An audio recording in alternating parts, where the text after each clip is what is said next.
పెట్టుకోండి.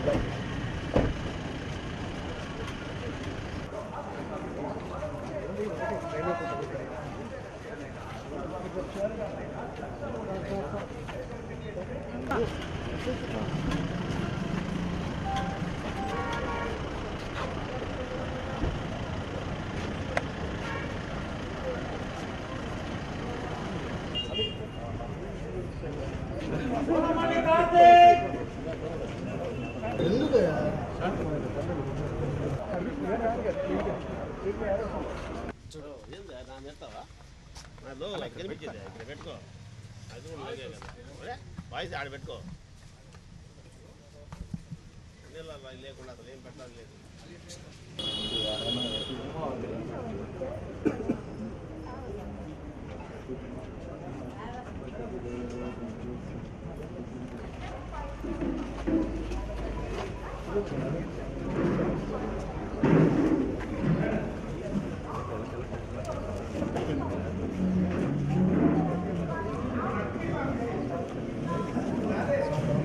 అందరూ సమానం, ఎవరు స్పెషల్ కాదు. లేకపోతే మొన్న నేను హైదరాబాద్లో ఉంటా, ఆయన మాట్లాడినాడు, నాకు కోట్లు ఆస్తుంది, నెల్లూరులో ఆఫీస్ కొనేసాను, అక్కడ బెంగళూరులో విల్లా కొన్నాను, హైదరాబాద్లో నా కూతురికి విల్లా కొనిచ్చాను, ఇవన్నీ మాట్లాడావు. సరే, నాకు కర్మ. ఇప్పటికి నాకు ఆ సింగపూరు, మలేషియా, హాంకాంగ్లో 1000 కోట్లు ఏడుండాయో చూపివు. ఇప్పుడు 2016లో చెప్పినావు, ఇంచుమించు 9 ఏళ్ళు అయిపోయింది. అది ఎక్కడుందో చూపివా అంటే చూపివు. ఇంకొక 400-500 కోట్లు చెప్పావు, అవి చూపించవు. నా అల్లుడికి నేను కొనిబడలే. 60 ఏళ్ల నుంచి వాళ్ళ తాత contractor, Srisailam contractor, SHAR contractor, వాళ్ళ ఫాదర్ కాంట్రాక్టర్, ఇప్పుడు నా అల్లుడి కాంట్రాక్టర్. చాలా రాష్ట్రాల్లో వాళ్ళు కాంట్రాక్టర్స్. వాళ్ళు నన్ను ఆదుకుంటారు, నా కొడుకుని, నన్ను ఎలక్షన్లు, రాజకీయ ఖర్చులకి.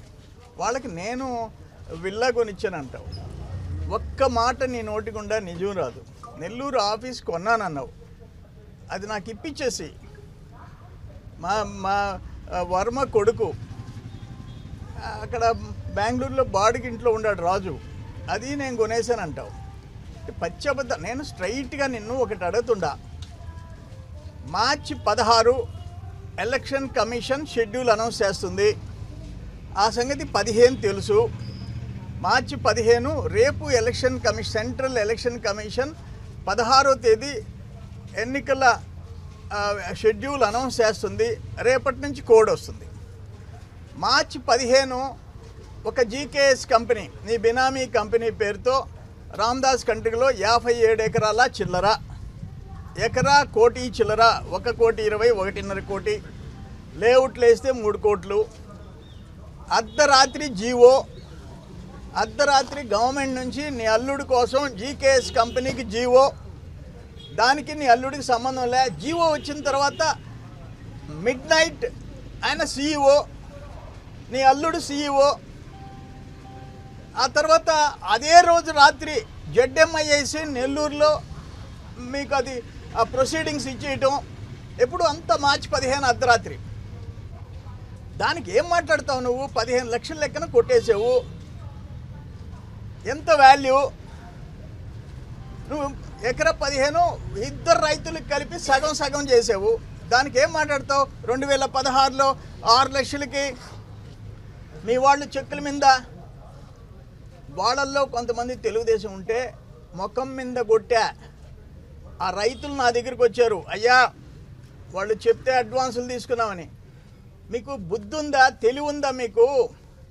అరే, నేను ఎప్పుడో 15 లక్షల రూపాయలు రాయించున్నాను జానకి కలెక్టర్ చేత. అప్పుడు మళ్ళీ దాంట్లో 4 ఎకరాల 20 సెంట్లు మా మామ, నా సతీమణికి ఇవ్వాల్సిన 80 సెంట్లు శ్మశానానికి కలిసిపోయింది. ఆ 80 సెంట్లు ఈ దళితుల పొలంలోంచి ఇప్పించని ఆర్డీఓని అందరినీ పంపించావు 23లో. అంటే శ్మశానానికి 80 సెంట్లు దళితులు ఇవ్వాలంట. ఈయన ఆస్తి పోతుందంట. Great Toderu Reddy, great Toderu Reddy. అటువంటి బతుకులు మేము బతకలే. మా పెదనాయన జైలుకి పోయేసి వస్తే స్వాతంత్రం కోసం 5 ఎకరాలు ఇస్తే ఇప్పుడు ఒక పెద్ద కాలనీ, ఎకరా 2-3 కోట్లు. అల్లీపురంలో హై స్కూల్ మా నాయన పేరుతో 2.5 ఎకరా కొనిచ్చా. ఈరోజు 6-7 కోట్లు. అక్కడ 1/2 ఎకరా పిహెచ్సి ప్రైమరీ హెల్త్ సెంటర్ హాస్పిటల్కి ఇచ్చాం, అదే రేటు. అక్కడ నవలాకల్ గార్డెన్స్లో హై స్కూల్ 2 డివిజన్ 3వ డివిజన్లో 2 హై స్కూల్స్ స్థలాలు మావి. అక్కడ ఉండే హాస్పిటల్ స్థలం మాది. అక్కడ 5 ఎకరాల కాలనీ మా కుటుంబాన్ని. ఉన్న ఆస్తులు అమ్ముకున్నది ఈ జిల్లాలో అందరికీ తెలుసయ్యా. నువ్వు ఆడవిల్ల ఈడవిల్ల సిగ్గు శరమ. అసలు ఆ బ్లడ్ టెస్ట్ చేయించుకోవయ్యా. నీ నోటి గుండా నిజం వచ్చేదానికి ఏదైనా మందులు వాడు. అప్పుడు 1000 కోట్లు అంటివి ఎక్కడుండాయో చూపించకపోతేవి.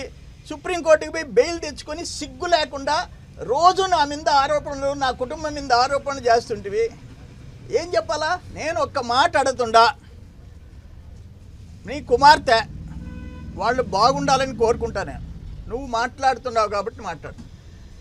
2019లో సర్వేపల్లికి నీకు డమ్మీగా నామినేషన్ వేసింది. 2024లో నామినేషన్ వేసింది. అదేంటి ఎట్టింది? 2024లో నామినేషన్ వేసింది డమ్మీగా. 19 ఆస్తులు 24 ఆస్తులు. 19లో ఆమె అఫిడవిట్లో, ఎన్నికల అఫిడవిట్లో ఏం ఆస్తులు చూపించింది నీ కుమార్తె.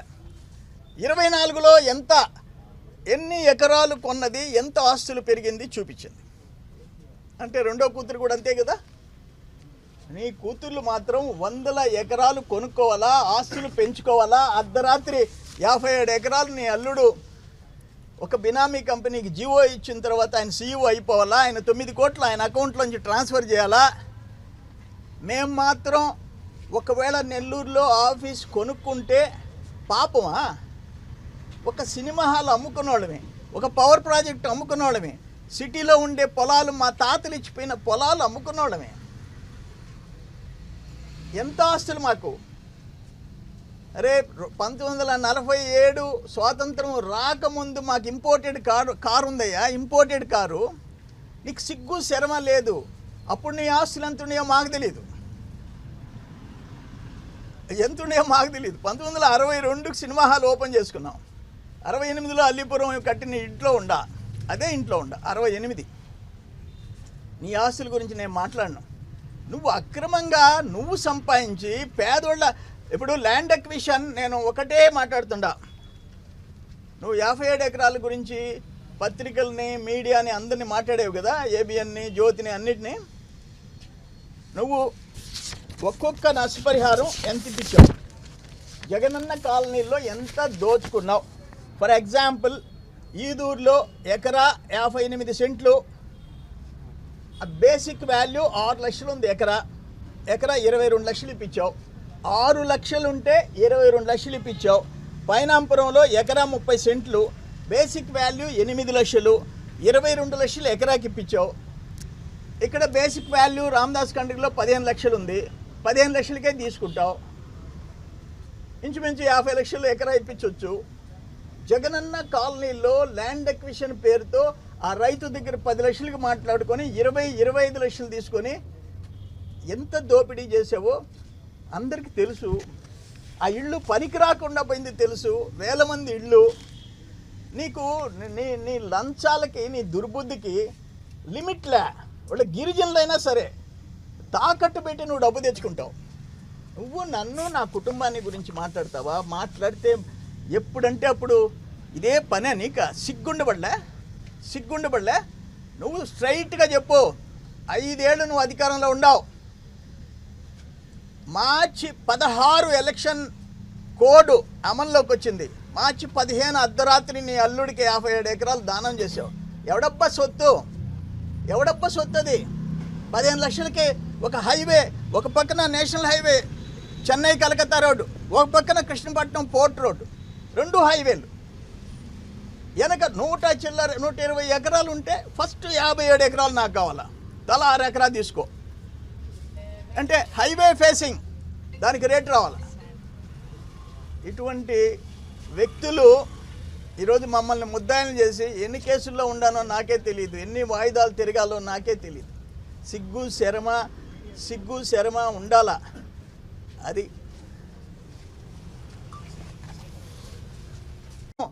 జానకి కలెక్టర్ చేత ఆ సాల్ట్ ల్యాండ్స్ 15 లక్షలు కాంపెన్సేషన్ రాయించున్నాను.